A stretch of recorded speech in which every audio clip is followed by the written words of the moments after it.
I'm going to give a real life family experience on this is the Norwegian Epic. So this is our room. This is a family club balcony.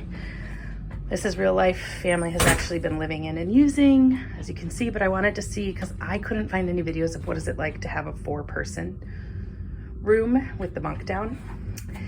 As you'll hear on all things Norwegian Epic, they have the shower room separate from the bathroom, which in theory could be really helpful. It really hasn't been.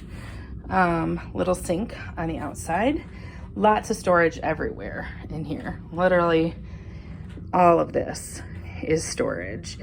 So this room looks cleaner than we usually have when we are traveling as a family of 3 or 4, because there's a lot of storage. So here's the bed and the weird rounded walls. I've heard people say in other rooms that just have 2 people that this couch that converts into a bed is really uncomfortable to sit on because it like arches out and doesn't give you a nice seating space. I've heard some people say their TVs are really small in their room. Ours was a decent size. And then here's the upper bunk. My kids love it. They fight over who gets to be in the bunk.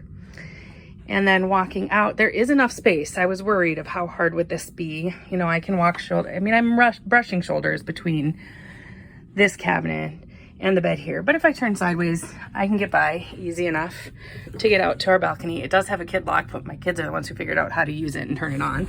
So I don't know if that's particularly helpful. Maybe for small children from the bunk, they can access that easily. And then the chairs don't recline. We were right across yesterday from a Royal Caribbean, one of their Oasis class ships. And we saw that we were a little jealous of their seating area, had some reclining and some footstools as well. But this is the room. And again, I'm going to give you a little bit of the lowdown on what it's like to travel as a family here on the Norwegian Epic. First time for us ever on Norwegian. Honestly, we will not be going on Norwegian again. We will not chance this experience on another ship. A lot of the things they tout as positives just simply are not. Their kids club is only open 7 to 11 at night if it's a port day. And they are open more the standard 9 to noon, 2 to 5, and 7 to, on most ships it's 10, but on this one it is till 11 when it is a sea day. But this is yesterday's when we were in Cozumel. And if you stay on the ship, which I often choose to do to have a quiet day, if you see the afternoon dining, the only option from 3 to 5 is this great outdoor afternoon snacks, which is double stars, weather permitting. So if it's not a nice day, there's no food options other than Ocean's, which is open 24 hours a day. However, that is a sit-down restaurant, and you have to wait. And there's a lot of waiting on their freestyle dining without having the dining package. It is, with small children, painful. It is oftentimes there was an hour or more wait, and they give you a little beeper to wait. And Ocean's doesn't change the menu at all every single day. It is the same any time of day. And that would be a hot dog, a hamburger, a Reuben, not a good one, mind you. Some limp fries. Their cheesecake for dessert is pretty good. The kids have done that a lot. And they're the only thing open also in the evening. So if I pick up the kids at 10 or anytime after 9:30 and they are wanting to eat a snack before bedtime, or, on most cruise ships, they'll go get ice cream or a piece of pizza, that's not open. The only thing open is a sit-down restaurant waiting at Ocean's for those same hot dog, hamburger, Reuben, a couple other items. But not a lot of choices. And at night, their menu is even more restricted. They do have a decent salad, a club salad. So that would be one big thing. Overall, we have not had a good experience. We've waited for everything for much longer than when we've been on Carnival or Royal Caribbean. The kids club is open much less frequently. You have to check in online. They're very weird about that. Even like you log in and get in their queue, and then they'll call you down when it's your turn. I showed up once they had no wait line, but they were like, well, you didn't log in. So go back and get your phone and log in and request it. And I kind of asked, can you just put in the request for me here? And she told me no. So I had to go back to my room, log in, put in the request, and then it was immediately accepted to come down. It's your turn. That felt weird. Their towel system is not scanning a badge at all. They write down your room number and how many towels you took or how many towels you turn in. There's a lot of things that are not automated here that are on both Royal Caribbean and Carnival. So overall, it's an epic fail is what I would say.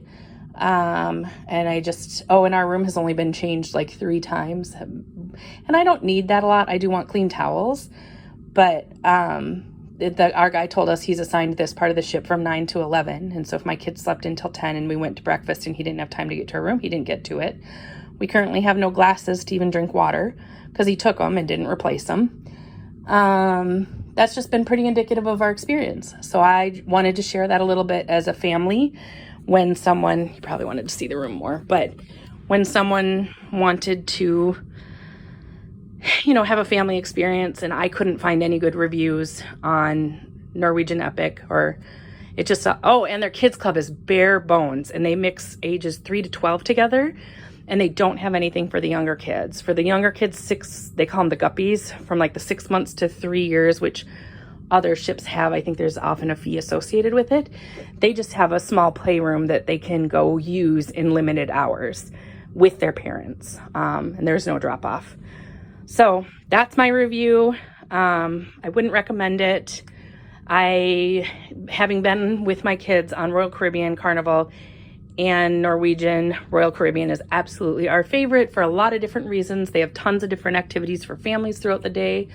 Things like scavenger hunts, game time, like things to bring the family together, in addition to having every single day, the 9 to noon, 2 to 5, and then 7 to 10 drop off. And on port days, they actually have extended hours where you can drop the kids off and go in port without them instead of having no hours like Norwegian does. And then on Carnival, the other benefit is that they have a mealtime. You can drop the kids off a little bit early in the cafeteria with their staff, with their youth staff, and then they'll bring them down to the kids club afterwards, so you can drop them off a little bit early. Here, like the show time started at 7 and you couldn't drop off kids till 7. So if I wanted to go see a show, I had to bring the kids with me. There wasn't a way to drop them off and then go to a show. And again, it was all very reserved, very few opportunities on the ship. So just wanted to share all of that for other families so that you don't have the same disappointment we did.